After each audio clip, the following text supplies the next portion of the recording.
Hello, जय हिंद। स्वागत है आपका हमारे यूट्यूब चैनल पे। आज साधारण ब्याज से एक बहुत ही बेसिक पर एक अच्छा सवाल आया है और बाय कॉन्सेप्ट ये सवाल बिल्कुल ठीक ठाक है और ऐसे सवाल अक्सर ही एसएससी के एग्ज़ाम में पूछे जाते हैं। जैसे कि ये सवाल देखिए, एसएससी सीपीओ का प्रीवियस ईयर क्वेश्चन है और ठीक ठाक सवाल है। अगर आप इसको ध्यानपूर्वक समझेंगे, इसके कॉन्सेप्ट को समझेंगे, तो ऐसे आप जितने भी सवाल इस तरह का पूछा जाएगा आपसे, आप आसानी से इसको सॉल्व करके आप एक नंबर ले सकते हैं। चलिए हम सवाल पढ़ देते हैं। सवाल क्या कर रहा है? सवाल कह रहा है कि दो समान राशि क्रमशः 10% और 8% साधारण ब्याज प्रति वर्ष पर समान समय के लिए उधार दी जाती है।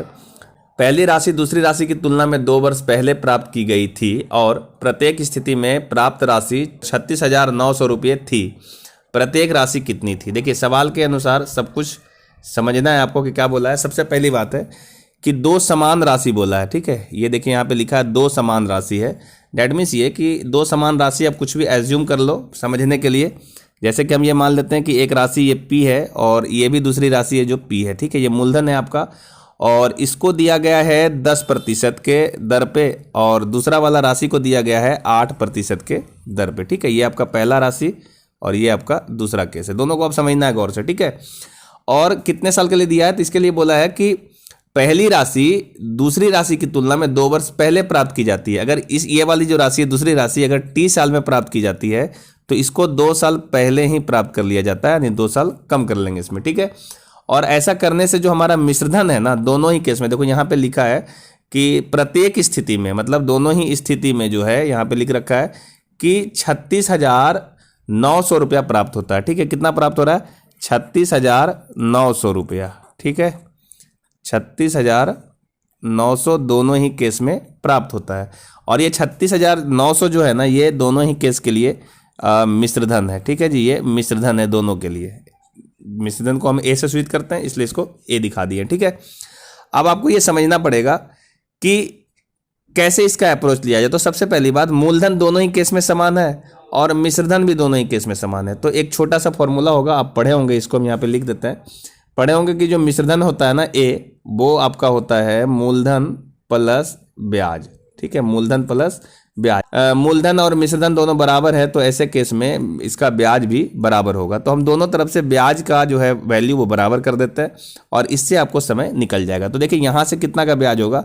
10% के हिसाब से T-2 साल के लिए और 8% के हिसाब से T साल के लिए, ये दोनों ही वैल्यू बराबर होगा। तो हम ऐसे कह सकते हैं कि 10T यानी 10%, सॉरी, और ये T-2 साल के लिए और इधर से 8% के हिसाब से T साल के लिए, ये दोनों आपस में बराबर होगा। और जब इसको हम सॉल्व करेंगे तो देखो ये 10T इधर से आ रहा है और 8T इधर है, तो 10T में से अगर 8T चला जाएगा, है ना, तो ये वैल्यू आपको 2 मिलेगा और सॉरी ये वैल्यू आपको 20 मिल जाएगा, चूँकि 10 दूनी 20 हो जाएगा, 20% ये होगा। और इधर से हमारा जो बच रहा है वो 2T% बच रहा है। 2T% बराबर यहाँ से 20 आ रहा है, तो आप यहाँ से T का वैल्यू निकाल सकते हो। कितना आ जाएगा? तो T का वैल्यू आ जाएगा 10 साल, ठीक है जी। 10 साल, ये आपका T का वैल्यू आ गया। और जैसे ही T का वैल्यू आ जाएगा ना, तो आप किसी में भी T का वैल्यू रख दोगे तो ये आपका जो रेट आएगा, इंटरेस्ट जो आएगा वो 80% आएगा। जैसे हम यहाँ पे अगर रख दें, 8 साल, सॉरी 10 साल यहाँ पे रख दें, तो T का वैल्यू अगर 10 रखोगे तो ये वाला वैल्यू 8 आ जाएगा, 8 साल। और ये दोनों ही तरफ से 10 × 80 हो जाता है, इधर से 80 हो जाता है। तो जो आपका इंटरेस्ट है ना, वो इंटरेस्ट आपका 80% का है, ठीक है। इंटरेस्ट कितना है? 80% का है। तो हम क्या करेंगे कि अगर मिश्रधन निकालना चाहते हैं तो मिश्रधन कितना होना चाहिए? तो मिश्रधन होना चाहिए 180%, ठीक है। ठीक है, मिश्रधन कितना होना चाहिए?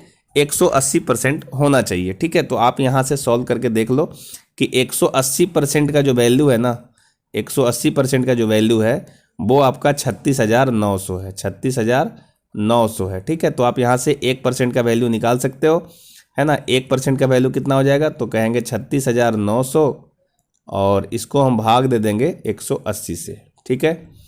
और हमको मूलधन निकालना है कि प्रत्येक कंडीशन में मूलधन क्या होगा। तो मूलधन कैसे निकाल लेंगे?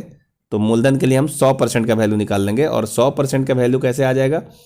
तो इसका जो 100% का वैल्यू आएगा, यहाँ लिख देते हैं 100% का वैल्यू क्या आएगा, तो कहेंगे 36,900 और बटा 180 और इसको गुना कर लेंगे 100 से, ठीक है। और इसी वैल्यू को जब हम सॉल्व कर लेते हैं, ठीक है, 36,900 को 100 से मल्टीप्लाई करेंगे तो ये वैल्यू आपका आ जाएगा 36,900 को हम 100 से पहले गुना कर लो और इसको 180 से आप भागा दे लो, तो आप ये वैल्यू आ जाता है 20,500, ठीक है, 20,500। और इसको आप छोटा सा कैलकुलेशन है, इसको आप सॉल्व करिएगा, देखिएगा क्या आता है ना।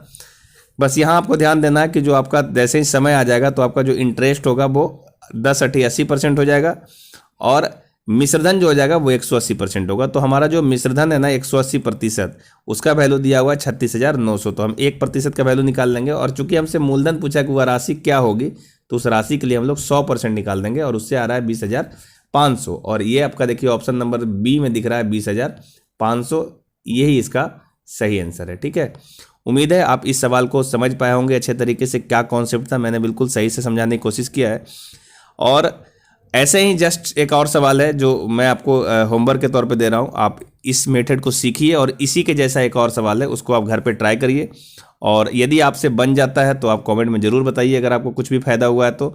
और चैनल पे नए आए हैं तो चैनल को जरूर सब्सक्राइब करिए, अपने फ्रेंड सर्कल में शेयर कीजिए ताकि और बच्चों का सवाल मेरे पास पहुँच सके। हम लोग बस कोशिश ये कर रहे हैं कि जो एक स्टूडेंट का जेन्युइन प्रॉब्लम होता है, जो डिस्कस नहीं कर पाता है लोग, वो सारे सवाल को हम सॉल्व करें ताकि उनका एक अच्छा स्कोर हो सके, ठीक है। तो आज के लिए इतना ही, मिलते हैं नेक्स्ट वीडियो में। और ये वाला जो सवाल है आपका, ये सवाल होमवर्क के तौर पे है, इसको आप बनाइएगा घर पे बैठ करके और इसका जवाब ज़रूर बताइएगा कि क्या इसका सही जवाब होगा। चलिए मिलते हैं नेक्स्ट वीडियो में, तब तक के लिए जय हिंद।